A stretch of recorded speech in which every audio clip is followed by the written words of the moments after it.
Good morning, it's 10 o'clock. You may be able to hear the chimes of Big Ben live from Westminster this morning, where an attack by a man thought to be inspired by so-called Islamic State brought chaos and terror to the heart of London yesterday.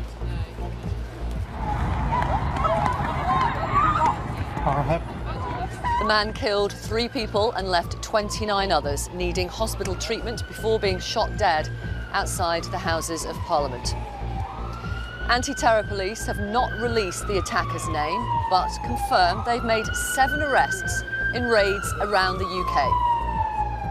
Hundreds of detectives have been working through the night, and during that time I can confirm that we have searched 6 addresses and made 7 arrests. The inquiries in Birmingham, London and other parts of the country are continuing. In the past hour, the second victim is named as Mum Aisha Friday. She was reportedly on her way to pick up her children from school. PC Keith Palmer, a father, has been named as the police officer who was killed. MPs hold a minute's silence to remember the victims. The government's Emergency Cobra Committee will meet later this morning. The Prime Minister's left Downing Street and will address the House of Commons in around half an hour's time. We'll bring that to you live. Last night, she described the attack as sick and depraved. We will all move forward together, never giving in to terror, and never allowing the voices of hate and evil to drive us apart.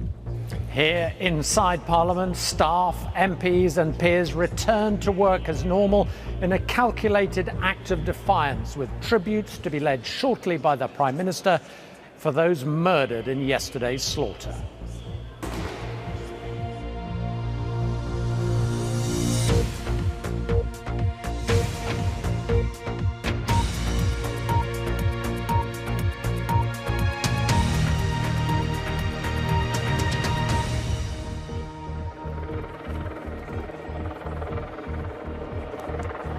Hello. Police have made their first arrests in connection with the attack here in Westminster yesterday, in which 4 people were killed, including the attacker. Raids were carried out in Birmingham overnight. Altogether, 7 people have been arrested. In the past half an hour, silences and prayers were held in Parliament and at New Scotland Yard to reflect on yesterday's events. 2 people died when the attacker drove a car at pedestrians on Westminster Bridge. One of the victims has been named this morning as Aisha Friday. She's been described by her college principal as highly regarded and loved. PC Keith Palmer was stabbed to death as he tried to stop the attacker entering the Palace of Westminster. The suspect was then shot dead by plainclothes police officers. 29 people are being treated in hospital. 7 of them are in a critical condition. Sarah Corker has this report. The moment of the attack on Westminster Bridge. On the right-hand side, you see a car moving at speed along the pavement in front of a slow-moving line of traffic. A figure, we now know it's a woman, falls into the water. And then panic as members of the public realise something is wrong. 3 shots ring out. A photograph shows the immediate aftermath. An armed police officer stands poised over the attacker. Under his foot is a knife. Another knife is also found on the ground. The police officer who was stabbed to death was Keith Palmer, 48, a husband and a father. He was a member of the Parliamentary and Diplomatic Police Command. A major terror investigation is underway in the capital and in the West Midlands. Overnight, there was a raid on a flat in East Birmingham. The area closed off for more than 2 hours. Hundreds of detectives have been working through the night, and during that time I can confirm that we have searched 6 addresses and made 7 arrests. The inquiries in Birmingham, London and other parts of the country are continuing. It is still our belief, which continues to be borne out by our investigation, that this attacker acted alone and was inspired by international terrorism. 2 people died on the bridge, including mother of 2, Aisha Friday, a Spanish teacher who worked at a college just a few hundred metres away. At least 29 others were wounded. 7 are in a critical condition. The Prime Minister said Parliament would meet as normal today. She urged the people of London and its visitors to do the same. And we will all move forward together, never giving in to terror, and never allowing the voices of hate and evil to drive us apart. Police haven't named the attacker, but they believe they know his identity. They are treating it as a case of Islamist-related terrorism. My message to those who want to harm us and destroy our way of life is you won't succeed, you won't divide us, we won't be cowed by terrorists. Overnight, a show of solidarity from the French capital, Paris, a city that has also suffered from the scourge of terrorism. The lights of the Eiffel Tower were switched off. The Prime Minister called yesterday's incident sick and depraved, but the official terror alert level has not been raised. The priority now for the police will be to find out if the attacker was working alone. Sarah Corker, BBC News. Sarah Corker reporting. You can hear the sirens going off. That's the kind of sound that's going to accompany London life, I think, for the rest of today, for the next few days possibly. It's really busy. I mean, the road behind me, which leads up to the Palace of Westminster, to the House of Lords, to the House of Commons, obviously that's cordoned off, so that's completely empty. This is normally a main thoroughfare for traffic. In front of me, behind the camera, the roads are jam-packed because commuters, tourists and the like are trying to find their way round London roads because so many in the heart of the city are shut. We're going to speak now to David Weissett, who is a former counter-terrorism detective who was part of the 7/7 investigation. We've got Chris Colley with us, a former detective constable with the special branch of the Met. Also, Dr. Osama Hassan is with us from the counter-extremism group Quilliam. And we've got Lee Doddridge, who we spoke to earlier, former counter-terrorism officer. I want to start, first of all, gentlemen, by talking about PC Keith Palmer, 48-year-old officer with over a decade's service, a husband, a dad, an unarmed officer who died trying to stop this attacker. How do you pay tribute to this man? Well, he's paid the ultimate sacrifice for simply doing his job, and nobody should go to work and not come home. It doesn't matter what job they do. And we should all be thankful that there are people like him that have stand in the way of people like the man that wanted to hurt as many people as he could. It's just a tragic event, and it's the ultimate sacrifice, which hopefully all police officers hope they will never have to pay. But he did his duty, and it's a great tragedy. Great tragedy. What's in terms of the investigation, what's the priority, I beg your pardon, for officers today? Well, the biggest thing that they will want to find out is obviously they want to identify the man that drove the car on the bridge, identify who he is, where the car came from. They believe they know who he is, they just haven't released his name, and they believe he was acting alone. Okay. The next thing they want to do is find out where he lives and then search his home address and gain as much information and intelligence from there about who he has been in contact with. Obviously he's dead, there won't be any criminal prosecution of him, but the police will be looking at his wider circle of friends and who he's been associated with and see if they can find any evidence against those. Okay. Do you question how the attacker could have got into Palace Yard? And for those who don't know, this is like a pedestrianised area and also a car park for members of Parliament, surrounded by tall black metal fencing. But it appears he got through a gate which was unlocked, manned by 2 unarmed officers, and unlocked, I'm told, because it's in frequent use. It's just one of these bizarre things that happens. The individual has obviously moved very, very rapidly. People will have been focused on what was going on the bridge with the injuries, the car crash round the side, and then suddenly you've got an individual moving at speed in through a gate that's open. It's one of those things. It happens hard and fast and quickly. That's how these events occur. Okay. Let me bring in Dr. Osama Hassan. Thank you very much for talking to us from the counter-extremism group Quilliam. How does somebody become radicalised? The core message which terrorist groups promote worldwide is that Muslims are separate and Muslims need their own state and live under their own laws, and that they owe no allegiance to, for example, the British government or British law. That's a core divisive message which extremist groups use to pit Muslims and say everybody else is your enemy, and it's even okay to kill them because you're in a state of war. That's a basic message which is used to promote this kind of radicalisation. And we know a message from both Al-Qaeda and IS in recent months to their followers has been use vehicles to cause carnage. Yes, of course, we saw that in Nice and in Berlin, and we must take that threat seriously. When they say it, they do mean it, for people to use cars and trucks as murderous weapons, which of course they can do. It's very important for us to come together, Muslims and everybody else, to realise that divisive message is wrong.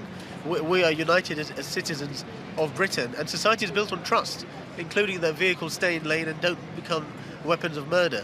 And so terrorism like this erodes a very basic social fabric of civilized society, which, as I said, is based on mutual trust. We must work harder on our sense of shared values and what brings us together as a society and as a nation. If people are using vehicles as lethal weapons, how on earth do you protect the public against that? It's almost impossible, because the people walking across the bridge yesterday, mainly tourists, people going about their business, and suddenly from nowhere a car mounts the pavement, drives down the pavement. Trying to stop that or mitigate against it, it's almost impossible.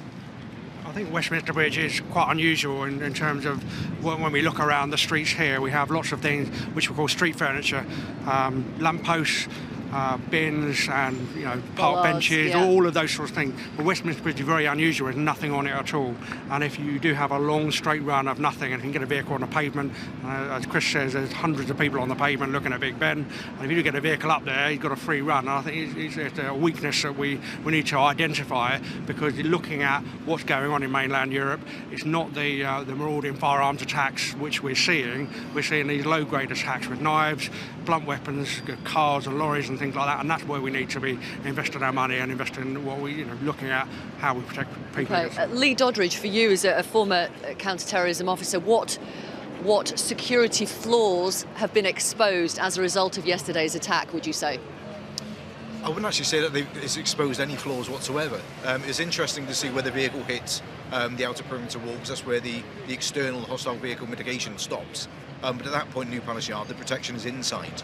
When we look at the levels of security, it should always be based around how the response is going to kick in after that. So, yes, people are saying, well, the gate is open, but it's meant to be open for people to be able to walk inside. But the proof of the response was there, obviously, when they were able to deal with the attacker, albeit he was inside.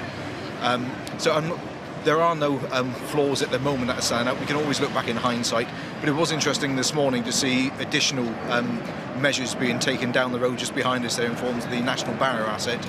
It'd be interesting to see where they're going to be positioned throughout the day.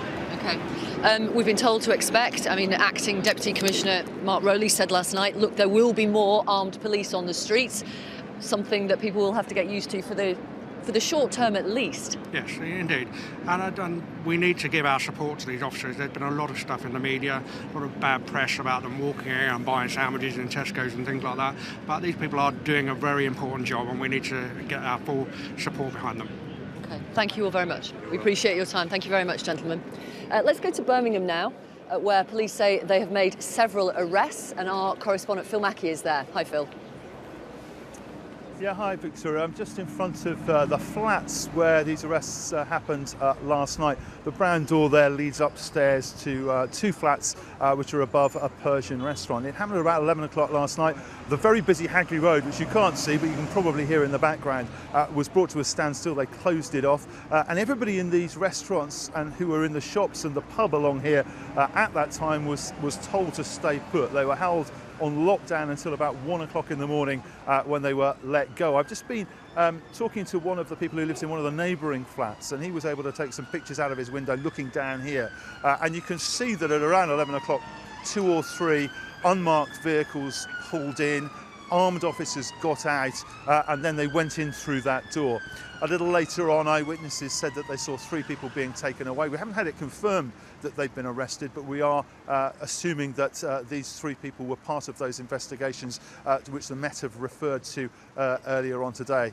Several hours later, then police officers brought out boxes of sealed boxes of evidence that they'd taken out of that flat. Now, there is still police activity going on here this morning. There are several vans parked along the street here. And about an hour ago, a uniformed officer and 3 plainclothes officers went back into the flat. So there's still clearly forensic work going on. Now, there is another line of inquiry, if you like, here in the West Midlands, over towards Solihull, that part of the West Midlands, where it's believed there is a link to a rental car company and the car that was involved in the attack on Westminster Bridge yesterday.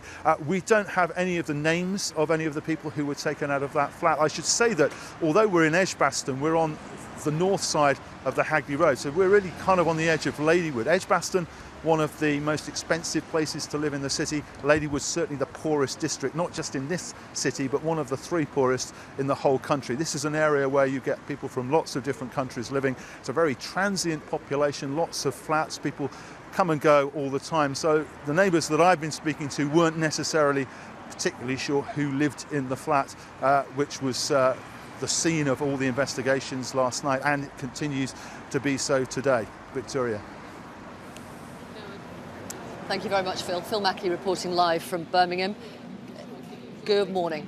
This is BBC News live from Westminster. Yesterday, an attack paralysed the heart of government as MPs and hundreds of government officials were held in lockdown for hours in the House of Commons. And yet, this morning, the House of Commons sits as normal, the usual time at 9:30. Let me introduce you to 2 Labour MPs, Barbara Keeley and Clive Lewis. And what do you think of that, the fact that it was business as usual at 9:30 this morning? It was very moving. I just walked in earlier past rows and rows of policemen who were there to protect us, which, you know, you really feel for them this morning. They've lost one of their own. And there was a moment's silence before the start of business. It was very, very moving. And the House was absolutely packed and will be today. And it's very important. It sends the right message that Westminster carries on, London carries on, and business just carries on as usual. Would you agree with that, Mr. Lewis? Yes, I agree with that sentiment entirely. I think it's quite touching, quite moving that it's going on today. And I think it does send a clear message to people that democracy at Parliament, at Westminster, will carry on as usual. Clearly, there is a tenseness. You can hear the helicopters, you can see the police presence. I know on the train it was very quiet this morning, a little bit quiet and emptier than usual, but people are going about their business. And I think this reflects what's happening in wider London and the rest of the country, that it's business as usual. It was an attack at the, as people are saying, at the heart of democracy, at the heart of government, but yet the people walking on that bridge, the people walking on Westminster Bridge, we hear more details about one of the women who was killed, a mum, reportedly going to pick her kids up at school. She's just a normal woman trying to get on with her life. Yeah, and we had school children. There were parties of school children on visits. Their parents must have been really worried about them, but they were fantastic in spirit and, you know, singing, waving to us. It was great to have them there, and it's very, very important that everything carries on as usual, that people still visit and that London is open. But I think what we have to reflect on is that because of the police are our human shield and protect us so that we can do this important work as MPs, that we were able to carry on, that we are able to carry on, and that it's very touching. And I really feel for these guys this morning who've lost one of their own, and you know, everybody in the Westminster Village feels that, and it's very important that we pay tribute. The most important people today are the families of those victims, PC Keith Palmer and his family, and I think there really is important message that's come from people like Brendan Cox, who lost Joe last year, that it's important that we focus on them because they've experienced the biggest loss. You're on your way to the House of Commons now. We're expecting the Prime Minister to give a statement in about 10 minutes or so time. So you will be walking back up there into a street that is cordoned off, into a street which is quiet compared to a normal Thursday morning. What would you like to hear from the Prime Minister this morning? I'd like to hear the Prime Minister obviously pay, and she will, pay respect to those who have died. Our thoughts will be with them in a minute's silence. I think it's also a pause for reflection on the work that the security services and the people who protect us do every day. I mean, when they hear the gunshots, they run towards them. We run away from them, if anything. And I think that's something every day we're in there. We speak to these people, we talk to them, we say good morning to them, and I think at the back of your mind, you always know that something like this could happen. It's at the back of your mind subconsciously, and today, that day that we kind of half expected has occurred. I think what we also want to see, I want to see here from the Prime Minister, a pause. I don't want to see a knee-jerk reaction. I think what do you mean in terms of security? I think so. I mean, look, changing the way we live our lives. Completely, and I think also. I don't think we'd hear that today. I think it's going to be a pause, reflection, an update on the security situation, on the investigation, on the latest that we know that she can explain. But I think she'll read the public mood, which is one of reflection and thinking about those who've lost their lives and where we go from here in a positive and practical way. Yeah. How important is it to you both as politicians that the House of Commons stays relatively open? I mean, clearly there's airport-style security, there are concrete bollards outside, all those kind of things that you would expect. But it's full of members of the public in there. Yeah, that's right. Well, I think the most important thing is that we do keep the access. We all thought that was important after we lost Joe last year. We've all carried on with extra security, seeing our constituents, holding our surgeries, doing our campaigning work. So it's important that Parliament reflects the way that we behave in the constituencies. But it's also worth saying that we did have that fantastic cordon of police. We did have those amazing emergency services people. People ran over from St Thomas's Hospital. We have got remarkable capacity to cope, and Westminster will cope. We are a village, we'll pull together, and there's a really important message in the fact that we're back there this morning working. Yeah. I was just going to say, it's a balancing act. I mean, when people from my constituency come down or visitors come to visit, I always say this is your place. It's a people's palace. We work here, but you own it. Yeah. And I think that mustn't change. But I think we've already seen changes over the years, from very little security, we now see bollards, gates, armed police, which are there permanently now. So we've already seen those changes, and if there need to be a few slight changes, then that could well be acceptable. But I think the actual principle of people being able to come in as the public and enjoy what is their palace, I think is right and proper, and I think that needs to be made sure that happens. Okay, thank you very much. I better let you go. Thank you very much, Clive Lewis and Barbara Keeley, two Labour MPs who are on their way to the House of Commons to hear Theresa May. Before she gives her statement to the Commons and tries to sum up the mood of a nation, as well as paying tribute to those who lost their lives, including 48-year-old PC Keith Palmer, who we know was a husband, was a dad, who'd served in the Metropolitan Police for over 10 years. We'll take you live to the House of Commons, of course, at 10:30, as you would expect, ahead of that statement from Theresa May. We can talk now to the former Mayor of London, Ken Livingstone, who, of course, was the Mayor during the 7/7 attacks in 2005. Good morning to you. Hi. What's your attitude this morning? Well, the important thing is that Londoners shouldn't change the way we live our lives, and we shouldn't turn against each other. That's what the terrorists want. They want to be able to demonstrate our attack has changed the way Londoners live their lives. I mean, more security, more surveillance, all that can go over the top. The simple fact is we stop almost every terrorist attack. I mean, only about one every 3 or 4 years gets through. We've got very good surveillance. Our problem is a terrorist like this, who most probably was an individual acting on their own. Very difficult to actually get hold of them, and most of the terrorist attacks in Europe over the last few years have been that, an individual, not someone taking orders directly from ISIS out in Afghanistan or something. We heard from Mark Rowley, Acting Deputy Commissioner of the Metropolitan Police, in an interview actually at the beginning of this month, that since the killing of Lee Rigby outside his barracks in May 2013, the Metropolitan Police counter-terrorism officers have thwarted 13 terrorist attacks, 13 potential terrorist attacks. It's important to keep perspective, isn't it? Oh, it absolutely is, and that it was very much like that in the immediate aftermath of the terrorist attacks back in 2005. The police were still able to stop 2 or 3 attempts a year. And it isn't just Islamic fundamentalists. We also found extreme far-right groups that were stockpiling weapons and things like that, and we were able to stop them as well. I'm going to bring in Jackie, if I may. Jackie Putnam. Jackie, come round here. Come in.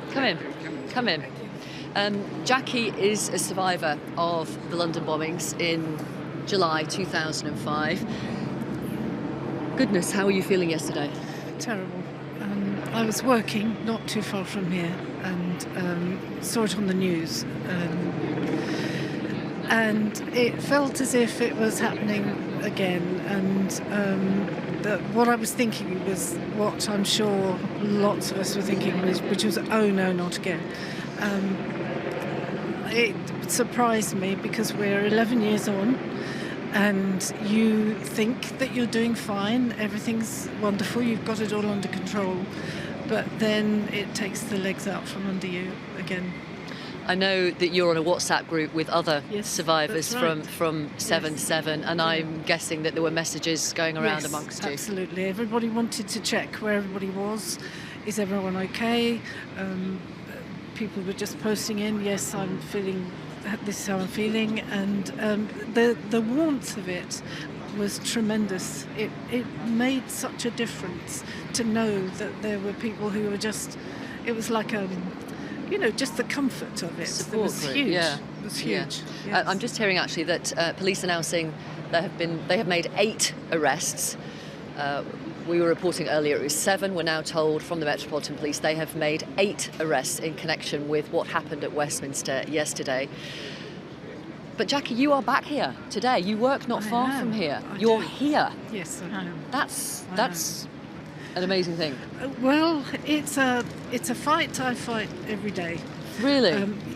Some days are worse than others. Most days it's fine. A book, I get on the underground. The first battle I had to fight was to get back on the underground. Okay. Because I needed to take control back of what my decisions I wanted to make about my life were my decisions to make, not anyone else's. So I had to get that back, and it's taken a very long time. And you do it. To begin with, you do it minute by minute, and those minutes get longer, and there is help. There's a tremendous amount of help out there. Can I mention the Of course you can. Tim, Harry, Jonathan Ball Foundation for Peace, who specialise in, were formed after the Warrington bombings. Yes. By Colin and Wendy Parry, and they support people who've suffered from terrorism, and they support the families, and there is support out there for people who suffered yesterday. In terms of your psychological recovery from that day back in 2005 to now, where would you say, Jackie, if you don't mind me asking, you are at? I'm functioning, and there are days when obviously there's a lot of time when you don't think about it, but times like yesterday when it suddenly seems as if it wasn't 10 years ago, it's still going on. Time telescopes for you at those moments. But I have to say that when the survivors normally meet and get together, we don't talk about it unless somebody's having a bad time. It's not a sort of, it's not everybody's a hug fest, or if you see what I mean. We meet for drinks, for meals, we have laughs, we go to weddings, and babies have been born, and it's wonderful. They're my second family. They're my extended family. Yeah. And it's about the future. It's not about what happened, but it's a long road. It's a long road to travel, and there are people who suffered terribly yesterday. My heart goes out to them, and the families, and there is support there, and post-traumatic stress can not necessarily kick in straight away. You may think you're fine, but sometimes it can take years, but then you do get the effects, and there is help out there. You don't have to live with it the way soldiers used to in the past. There's help, and it can be, my therapist said it can be fixed. Okay. We're competing against the helicopter above us. What happened here will be reported around the world. I mean, the iconic Big Ben, the Palace of Westminster, Westminster Bridge, those images will have gone around the world, of course. London is safe. That is the message that has to be got out there. It absolutely is. I mean, my parents went through the Second World War. The Nazis were bombing London and killing hundreds of people every night. It didn't break our will. We went on to defeat them. And no amount of attacks here can change the way we are, or, in the end, defeat us. As the Queen said, her thoughts and sympathy were with all of those affected by yesterday's awful violence At New Scotland Yard, the Metropolitan Police paid their tributes to a fallen colleague after an attack on the capital that everyone had dreaded and trained for, but is now determined to overcome. With the Union flag at half-mast above the Palace of Westminster, the immediate area around Parliament remains closed to the public. That includes Westminster Bridge, where shortly before 3 o'clock yesterday afternoon, a lone attacker drove a four-wheel drive vehicle at high speed through an unsuspecting crowd of tourists, police officers and Londoners going about their business. One victim was catapulted into the Thames as the car mounted the curb. The unnamed woman was pulled from the river injured but alive. The vehicle continued at speed past Big Ben and crashed into the railings surrounding the Palace of Westminster. But the attacker got out and, armed with 2 large knives, ran around to the main gates where he stabbed a police officer, 48-year-old Keith Palmer. As he continued further into the grounds, the assailant was then shot as he tried to attack other officers. Amid the chaos of yesterday's attack, many have commented on the extraordinary bravery and compassion of passers-by, MPs and emergency services in giving first aid and tending to the victims. But 3 people were killed by the attacker, including PC Palmer, a father and husband. Also Aisha Frade, a 43-year-old from Spain, teaching Spanish in London. The attacker, who also received first aid but died from his injuries, has not been named, but he was British and was once investigated for links to extremist organisations. Police from several forces launched simultaneous operations overnight in the Midlands and in London, making 8 arrests in connection with the Westminster attack. The inquiries in Birmingham, London and other parts of the country are continuing. It is still our belief, which continues to be borne out by our investigation, that this attacker acted alone and was inspired by international terrorism. Investigators are still painstakingly piecing together the exact circumstances of what happened in and around Parliament. But in London and Westminster generally, security has been visibly and significantly increased around what was already one of the most heavily protected areas of the capital. The importance of providing a blanket of security while maintaining the freedoms Britons cherish so deeply, never more challenging. Willow Davis, BBC News. Well, I'm joined here at the police cordon at Westminster by Lord Carlisle, a former independent reviewer of terror legislation. Thanks for being with us. What do you think is the significance of the fact that the Prime Minister was saying this assailant, they believe, was British-born? He had been on MI5's radar a while ago. Well, I think we're going to have to look at the evidence when it emerges, but there are issues about whether MI5, which does an excellent job, by the way, has sufficient staffing to be able to track people who come onto its radar for long enough. We now have the Investigatory Powers Act 2016 in force, which empowers the security services in a proportionate way to follow the internet traffic of people who are interested in being radicalised, and we need to see if it's sufficient. I mean, she said he wasn't part of the current intelligence picture, he's a peripheral figure. Obviously, the security services cannot track everyone they suspect. And they make judgments, and they make very good judgments on the whole. I mean, actually, the security services are often the unsung heroes who keep the public safe against terrorism, and they will be examining what occurred. They will be looking at the perpetrator and whether they might have followed him for longer, and they will be asking the government, no doubt, for the resources they need. What has been demonstrated is that there is a real severe threat, and that we must protect the public, not just Parliament, but the public from this kind of threat, because it was members of the public, as well as a much-loved police officer, who suffered yesterday. And an attacker using a car and knives, so hard to stop and to get intelligence on. Yes, things have changed an enormous amount over the years. At one time we were looking at improvised electronic explosive devices. Now we're looking at cars and knives, and it's much more difficult to detect that kind of event before it occurs, because it is so simple to perpetrate. Do you think there needs to be any changes in anti-terror legislation? On the face of it, no. I think anti-terror legislation is strong, it's robust, and it's complete. We may have to look at the way it's applied, the extent to which the radicalising sites are taken away from the internet. It's right to say that over 50,000 such sites were removed by the British authorities in the last 2 quarters. So the government's staff are working very hard at this, but it may be that more can be done. The public, communities must be more vigilant than they have been, as this event has shown. Lord Carlisle, many thanks indeed for your time. Thank you very much indeed for being with us. Let's go to our assistant political editor, Norman Smith, who's in the Palace of Westminster and was listening to that debate. Norman, immensely dignified, really, an agreement on all sides of the House that it was so important for MPs to sit today, just the day after the attack, to show that they wouldn't be cowed by terrorism.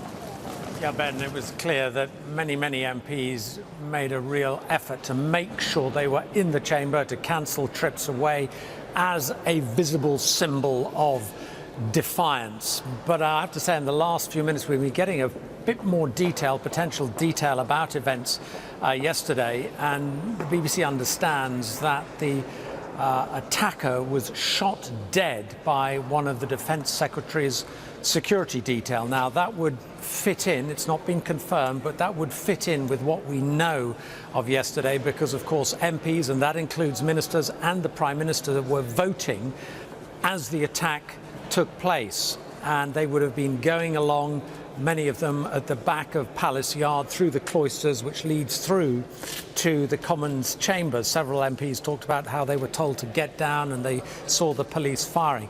We know that it was a plain-clothed officer who shot the attacker. Now it seems it was part of the Defence Secretary's own security detail. Stress that has not been confirmed, but that's what we understand, and that would seem to fit in with what appears to be quite a likely possibility. Elsewhere, we are getting more details, of course, about the man himself. We now know, because the Prime Minister told us, that he is a British national, that he had come to the attention of the security forces before, but he was, in the view of the security forces, now a peripheral figure, that he was not part of their current investigations and was not seen as an immediate threat. But I imagine that will be one area that people will now want to look at. In terms of the mood, I think to some extent it was almost captured by the Conservative MP James Cleverly, who of course knew PC Keith Palmer as a friend and a former colleague in the artillery regiment when he knew him as Gunner Palmer. And he seemed close to tears as he urged Mrs May to consider some sort of posthumous recognition, I assume a posthumous medal for PC Palmer. There were other calls for some sort of monument to recognise his courage and bravery. But, you know, there was a common theme, apart from the sense of defiance that democracy will not be cowed, and that was the plea for people not to react and not to respond to those seeking to divide different communities.